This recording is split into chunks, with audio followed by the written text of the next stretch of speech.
1절 블레셋 사람들이 하나님의 교회를 빼앗아 가지고 에베네셀에서부터 아스도드에 이르니라. 자, 어제 우리가 전쟁의 결과까지 살펴봤습니다. 이제 블레셋이 전쟁에서 승리하고 빼앗은 언약궤를 아스돗이라는 이 블레셋의 도시로 가지고 갑니다. 전쟁을 했던 곳이 에베네셀이 바로 이스라엘의 진영이 있었던 곳이죠. 여기에서 저 남동쪽으로 약 56km 정도 떨어진 아스돗이라는 이 도시로 이제 언약궤를 가지고 갑니다.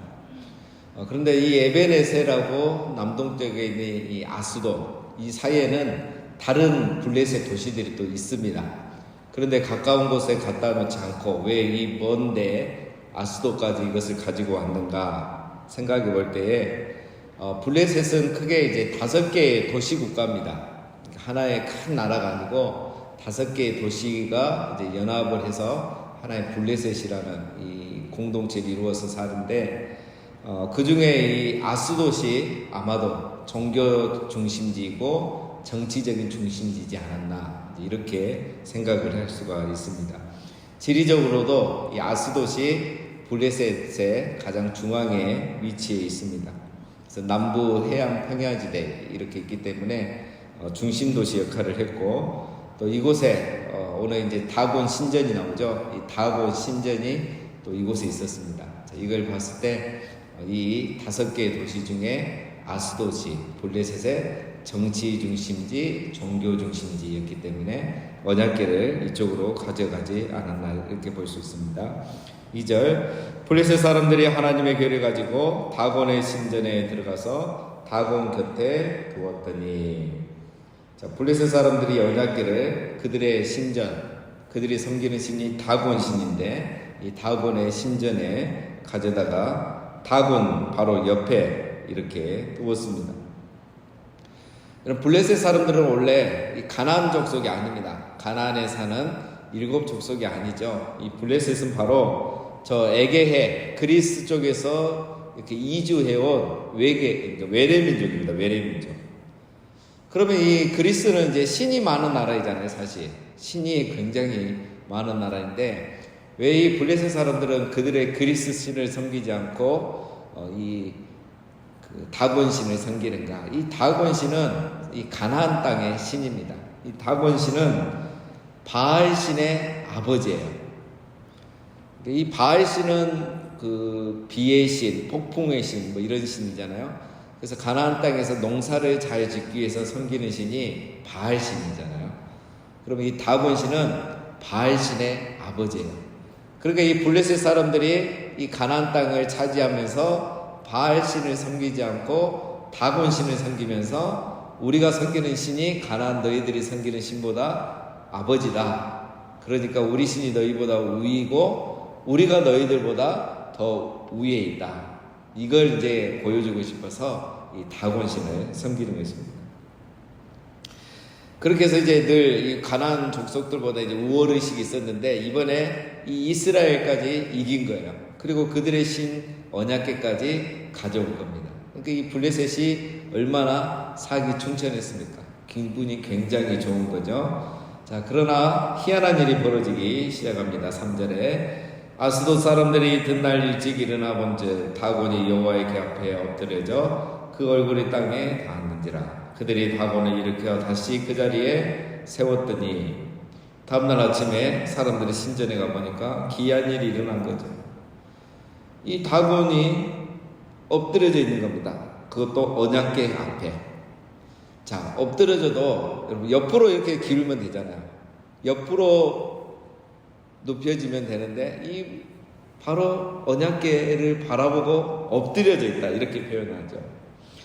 그러니까 이 블레셋 사람들이 찜찜한 겁니다. 그렇죠? 자기의 신이 전쟁에 패한 이스라엘 신 앞에 이렇게 엎드려 있으니까 이걸 이제 의미를 부여하면 굉장히 찜찜한 거죠. 그래서 이걸 그러나 받아들이기가 싫은 거죠.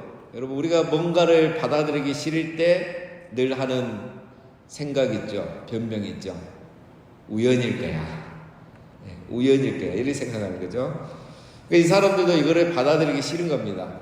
분명히 이거는 옆으로 넘어져야 되는 언약궤를 향해서 엎드려져 있는데도 우연으로 보고 싶은 거죠. 그렇기 때문에 이 사람들이 그거를 다곤신을 다시 바로 세워 놓습니다. 그것은 우연으로 간주했다는 거죠. 차라리 이때 이거 이상하다, 이거 빨리 언약궤를 치워야 되겠다, 돌려보내야 되겠다 이렇게 했으면 이제 뒤에 보면 사람들이 죽는 그런 일들이 생기지 않았을 겁니다. 여러분, 우리는 어떤 일을 우연으로 이렇게 자꾸 간주하고 싶을 때가 있습니다. 너무 분명한데, 그렇죠? 그래서 너무 분명한 일들은 우리가 빨리 사실로 받아들이고 자기 자신을 이렇게 돌아보는 게 훨씬 더 유익한 거죠. 오늘 블레셋이 그렇게 하지 않았을 때 이제 독종이 임하고 사람들이 죽게 되는 겁니다. 4절입니다. 그 이튿날 아침에 그들이 일찍 일어나 본즉 다곤이 여호와 궤 앞에서 또다시 엎드려져 얼굴이 땅에 닿았고 그 머리와 두 손목은 끊어져 문지방에 있고 다곤의 몸뚱이만 남았더라. 그러므로 다곤의 제사장들이나 다곤의 신전에 들어가는 자는 오늘까지 아스도드에 있는 다곤의 문지방을 밟지 아니하더라. 다곤 신상을 이제 다시 이렇게 세워놨었죠, 어제. 그래서 그 다음날 다시 들어가 보니까 이번에도 이 다곤 신상이 언약궤 앞에 엎드려져 있고 이번에는 머리와 두 손목이 잘려서 저 문지방 앞에까지 날아가서 그 문지방에 걸쳐져 있는 거죠. 여러분, 이 신전의 높이가 약 50m입니다. 신전 높이만 50m니까 이 길이는 얼마나 더 길겠습니까? 굉장히 큰 신전이란 말이죠. 그래서 이게 이제 넘어졌는데 머리와 몸통만 그곳에 있고 두 손목만 거기에 있고 몸통은 이 언약궤 앞에 있다. 이것도 또 우연으로 간주하기는 너무 희한한 일인 겁니다. 이 당시에 이제 전쟁에서 그 포로들을 잡아와서 처형을 할 때는 어떻게 하냐면 머리와 두 손목을 잘라서 처형을 합니다. 그러니까 지금 다곤 신이 포로가 처형되듯이 그렇게 처형된 모습으로 있는 거예요. 그러니까 이거는 딱 해석을 하면 이 밤사이에 이스라엘의 신 여호와와 다곤 신이 전쟁을 했는데 다곤이 여호와에게 패했다는 해석이 되는 거예요. 그래서 저 문지방에 도망가려는 이 다곤 신을 여호와가 처형해서 목과 두 손목을 자르고 몸통을 끌고 와서 이 앞에 엎드려놨다. 이렇게 해석이 되는 겁니다. 그러니까 이제 이건 우연히 반복되면 그건 뭐죠? 필연이죠. 이거는 우연이라 할 수 없고 필연이라고 받아들이게 되는 거죠. 그런데 희한하게 사람들은 그렇지 않습니다. 우연히 반복되면 필연으로 받아들이고 뭔가 자신을 돌아봐야 되는데 또 그것을 우연으로 보는 거죠. 그래서 5절에 보면 이제 이 사건은 벌써 오래전에 있었고 이걸 기록으로 남긴 거는 이제 한참 뒤에잖아요. 한참 뒤인데 이 저자가 이걸 기록할 때까지 무슨 미신과 전통이 있었냐면 블레셋 사람들과 그 아스도드 사람들이 다곤 신전에 들어갈 때 그 문지방을 밟지 않고 들어간다는 거예요. 이 말은 무슨 말이냐면 다곤의 머리와 손이 그곳에 닿았기 때문에 이 문지방이 거룩하다고 생각해요. 신성하다고 생각해요. 그래서 이 문지방을 감히 밟지 않고 넘어가는 거예요. 이 저자가 지금 왜 이것을 기록하겠습니까? 지금 비웃는 겁니다. 풍자하는 거예요. 아니 자기들의 신이 죽은 신이고 여호와 앞에 패해가지고 손목과 머리가 날아가서 문지방에까지 날아가서 걸쳐 있는데 그걸 또 자기의 신이 걸쳐져 있었다고 이곳이 신성한 곳이라고 밟지도 않고 있다. 이런 우상 숭배의 어리석음을 고발하고 풍자하는 것이 지금 5절의 말씀입니다.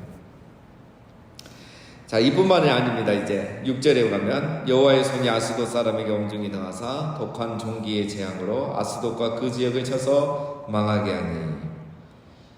여러분, 우연히 반복되면 필연이기에 빨리 반응을 해야 됩니다. 그러나 우리 인간이 어리석습니다.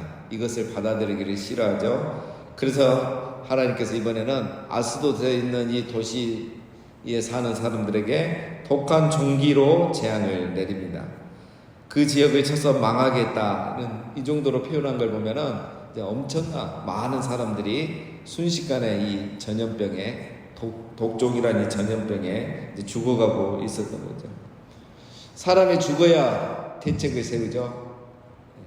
이제 반응합니다. 7절에 아스도 사람들이 이를 보고 이르되 이스라엘의 신의 괴를 우리와 함께 있지 못하게 할지라 그의 손이 우리와 우리의 신 다곤을 친다 하고 이에 사람을 보내 블레셋 사람들의 모든 방백을 모으고 이르되 우리가 이스라엘의 신을 괴를 어찌하려 하니 그들이 대답하되 이스라엘 신의 괴를 가드로 옮겨 가라 하므로 이스라엘 신의 괴를 옮겨 갔더니. 여러분, 사람들이 이제 많이 죽으니까 이제서야 반응을 합니다. 그러나 오늘도 보면 사람들이 먼저 반응을 하죠. 그때나 지금이나 똑같습니다. 국민이 반응을 해야 이 정치인들이 움직여요. 사람들이 이스라엘 신이 지금 우리를 죽이고 이 다곤 신을 치고 있는데 이 언약궤를 우리 아스도데 두면 안 된다. 이런 이제 여론이 막 커지니까 이스라엘의 블레셋 사람들의 모든 방백들, 각 지역의 대표들, 지도자들이 모여서 대책 회의를 하는 겁니다. 아스도 사람들이 실탁에서 이거를 언약궤를 내보내거나 버릴 수가 없는 거예요. 왜냐하면 이거는 자기들이 이스라엘을 이겼다는 그 증거로 전리품으로 언약궤를 가져왔기 때문에 이거를 다시 돌려보내준다는 것은 자기들에게는 수치가 되는 겁니다. 그래서 이거를 이제 돌려보내기 위해서 대책 회의를 하는데 아까 말씀드린 것처럼 블레셋은 5개의 도시국가예요. 하나의 도시에서 이 국가적인 민족적인 일을 결정할 수 없는 겁니다. 그래서 이 5개의 도시의 각 대표들이 이제 모여서 이 문제를 어떻게 해결할 거냐라고 대책 회의를 세운 겁니다. 그래서 그 회의 결과가 뭡니까? 이스라엘의 신의 궤를 가드로 옮겨가자. 가드로 옮기자. 가드도 5대 도시 중에 하나입니다. 가드. 좀 더 이제 에베네스라고 가까워지는 거죠. 자, 근데 이제 우리 지금 성경에 보면 이 대책 회의를 해서 이 회의에 의논하고 토론해서 이렇게 결정한 것처럼 보이는데 그 히브리 성경을 헬라어로 번역한 이 70인역 성경, 유대인들이 직접 번역한 성경을 보면은 가드 사람들이 우리가 가져가겠다 이렇게 번역이 되어 있어요. 근데 이제 정황상 보면 그게 좀 더 정확합니다. 이 가드 사람들은 이제 굉장히 장수들이 많은 것입니다. 골리앗이 어디 출신이냐면 바로 이 가드 출신이에요. 이 가드 사람들은 자신만만하거든요. 우리가 가져갈게. 그걸 뭘 그렇게 무서워하느냐. 우리가 가져갈게 하고 이렇게 가져간 겁니다. 이 말은 이 사람들이 아직도 이 사건을 우연으로 보고 있다는 거죠. 자, 그러나 9절에 그것을 옮겨간 후에 여호와의 손이 심히 큰 환난을 그 성읍에 넣어사 성읍 사람들의 작은 자와 큰 자를 다 쳐서 독한 종기가 나게 하신지라. 언약궤를 가드로 가져갔는데 이 가드에도 독한 종기가 남녀노소를 막론하고 다 걸리기 시작한 거예요. 이번에는 더 심해진 거죠. 그래서 이번에는 이 가드 사람들이 얼마나 겁을 먹었는지 다시 전국 5개 도시의 대표들을 모아서 회의도 하지 않고 이번에는 이것을 이 언약궤를 에그론이라는 이 도시, 또 블레셋의 또 다른 도시로 보내버립니다. 10절 이에 그들이 하나님의 길을 에그론으로 보내니라. 하나님의 길과 에그론에 이른즉 에그론 사람이 부르짖어 이르되 그들이 이스라엘 신의 길을 우리에게 가져다가 우리와 우리 백성을 죽이려 한다 하고. 에그론에도 똑같은 일을 하는 거예요. 그러니까 이 언약궤가 에그론에 오면서 막 또 이곳 사람들이 죽기 시작하니까 이 에그론 시민들이 가만히 있습니까? 난리가 난 거죠. 우리를 죽이려고 이걸 왜 우리 동네에 보냈냐고 호소를 하니까 이 사람들이 이제 다시 대책회의를 모입니다. 11절 이에 사람을 보내어 블레셋 모든 방백을 모으고 이르되 이스라엘 신의 궤를 보내어 그 있던 곳으로 돌아가게 하고 우리와 우리 백성이 죽임당함을 면하게 하자 하니 이런 온 성읍이 사망의 환난에 당함이라. 거기서 하나님의 손이 엄중하심으로 죽지 아니한 사람들은 독한 종기로 치심을 당해 성읍의 부르짖음이 하늘에 사무쳤더라. 그래서 블레셋 모든 방백을 모았다 이 말은 블레셋 각 도시의 대표 지도자들이 모였다 이 말이에요. 이번에 회의를 두 번째 회의를 한 거죠. 결과가 뭡니까? 언약궤를 있던 곳으로 돌려보내자. 에베네셀, 이스라엘 땅으로 돌려보내자 이거죠. 그래서 우리 백성이 더 이상 죽지 않도록 하자, 이렇게 결론을 낸 겁니다. 이렇게 결정할 수밖에 없는 이유가 있죠. 11절 12절을 보면 독종으로 많은 사람들이 죽고 아직 죽지 않은 사람들은 얼마나 고통스러운지 그 고통하는 소리가 하늘에 사무칠 정도로 컸다, 이렇게 말하고 있습니다. 자, 우리가 이 본문은 한번 새벽기도 나오신 분들은 잘 아는 내용입니다. 여러분, 오늘 이 본문도 우리에게 많은 의미를 줍니다. 오늘 이 본문은 역설적인 이야기죠. 역설적인 이야기. 왜냐하면 이 언약궤가 불과 며칠 전에 블레셋과 이스라엘이 전쟁할 때 이스라엘에게는 능력이 나타나지 않았습니다. 그랬죠. 그래서 이 언약궤가 있지만 이스라엘이 블레셋에게 처참하게 죽었습니다. 34,000명 이상이 죽고 제사장이 죽었잖아요. 능력을 나타내지 않았습니다. 그런데 이 언약궤가 지금 이방인의 땅에 와서는 능력을 나타내고 있는 겁니다. 이런 무엇을 말하는 겁니까? 문제는 하나님이 아니라 이스라엘에게 있었던 것을 보여주고 있는 것입니다. 문제는 하나님에게 있는 게 아니라 이스라엘에게 있었던 것입니다. 하나님은 여전히 살아계시고 그 능력은 변함이 없으시다는 걸 보여주고 있는 겁니다. 문제는 이스라엘이 하나님을 존중히 여기지 않았기 때문에 하나님이 그의 능력을 나타내지 않으셨던 것이죠. 이스라엘이 자기의 영광을 위해서 하나님의 영광을 이용하려고 하니까 하나님이 그 영광을 그 땅에서는 나타내지 아니하셨다. 여러분, 오늘 이 말씀이 우리에게 주는 교훈은, 첫 번째는 문제는 언제나 하나님이 아니라 우리 사람에게 있다는 것을 우리가 기억해야 하는 것입니다. 자기 영광을 구하는 사람에게 문제가 있는 겁니다.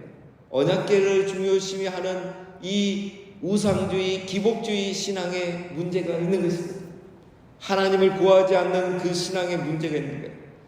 자꾸 시대를 탓하고 환경을 탓하고 이런 보이는 것들, 물질적인 것만 탓하는 인간에게 문제가 있는 거지, 하나님은 변함이 없으시다. 하나님 어제나 오늘이나 동일하십니다. 자기를 존중히 여기는 자를 존중히 여기고 하나님께 영광을, 그 무게를 돌려드리는 자에게 하나님은 그의 영광을 나타내 주시는 겁니다. 하나님이 이걸 보여주기 위해서 오늘 이 5장의 사건을 우리에게 보여주시는 겁니다. 하나님은 자기를 존중히 여기지 않는 자를 존중히 여기지 않고 자기를 존중히 여기는 사람을 통해서 영광을 나타내십니다. 하나님은 자기를 존중히 여기는 교회를 하나님은 존중히 여겨주시고 그 교회의 영광을 나타내십니다. 하나님을 존중히 여기지 않는 교회는 그 영광을 걷어가십니다. 오늘 이 말씀에 도는 두 번째 교훈은, 하나님은 자기 이름을 위해서 싸우시는 분이라는 겁니다. 여러분, 우리 하나님은 스스로 있는 분이시죠. 전능하신 분이시죠. 이런 하나님이, 이런 신이 누구를 의지하고 어떤 존재를 의지하겠습니까? 하나님은 스스로 존재하시는 분이십니다. 누군가를 통해서만 꼭 영광이 드러나고 누군가를 통해서만 꼭 영광을 받으시는 분이 아니라는 겁니다.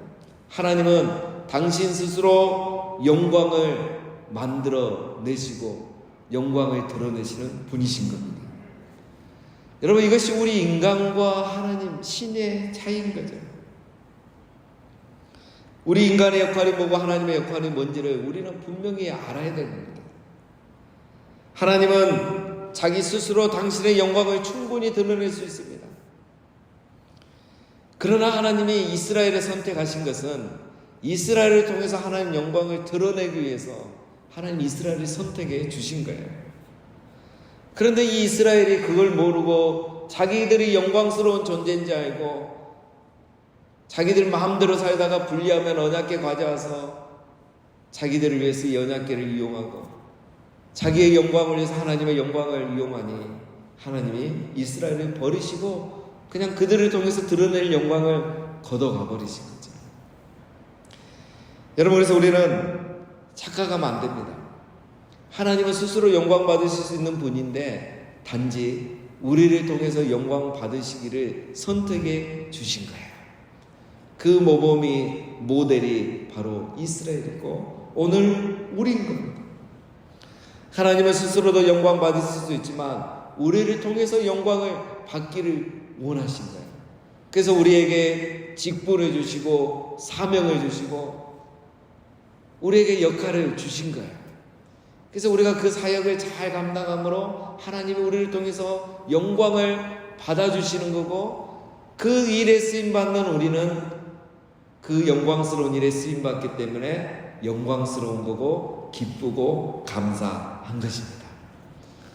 그러나 우리 사람이 이제 착각을 하는 거죠. 어느 순간부터 내가 영광스러운 존재인지 알고 내가 아니면 안 될 줄 아는 거예요. 하나님은 이 돌들을 통해서도 아브라함의 자손이 되게 하셨습니다. 그 하나님께서 스스로 영광을 받으실 하나님께서 오늘 우리를 선택하셔서 새벽에 기도하는 사람으로, 또 중직자로, 직분자로, 또 사명자로 우리를 불러주신 겁니다. 그래서 우리는 항상 겸손해야 되죠. 항상 하나님을 경외해야 됩니다. 그래야 하나님의 영광이 내 안에 항상 머물고 나를 통해 하나님의 영광이 드러나는 거죠. 유대인들이 이것을 몰랐습니다. 구약시대의 사람들이 이걸 몰랐고 예수님 시대의 사람들도 이걸 몰랐던 거죠. 우리가 요한복음에서 그걸 살펴보고 있지 않습니까? 그래서 그들은 선택받았음에도 불구하고 오히려 버림받게 되는 거죠. 그래서 오히려 이방인인 우리들이 오늘 선택을 받고 하나님은 우리를 통해서 이 영광을 온 세상에 드러내고 있는 것입니다. 여러분, 오늘 하루도 우리 나를 사용하시고 우리를 불러주신 그 하나님께 감사하고 항상 하나님을 존중히 여기며 경외하면서 맡은 일에 끝까지 충성하면서 우리 하나님을 영화롭게 하고, 그래서 하나님이 또 우리를 영화롭게 하는 일에 쓰임받는 우리 모두가 다 되시기를 주님의 이름으로 축원드립니다.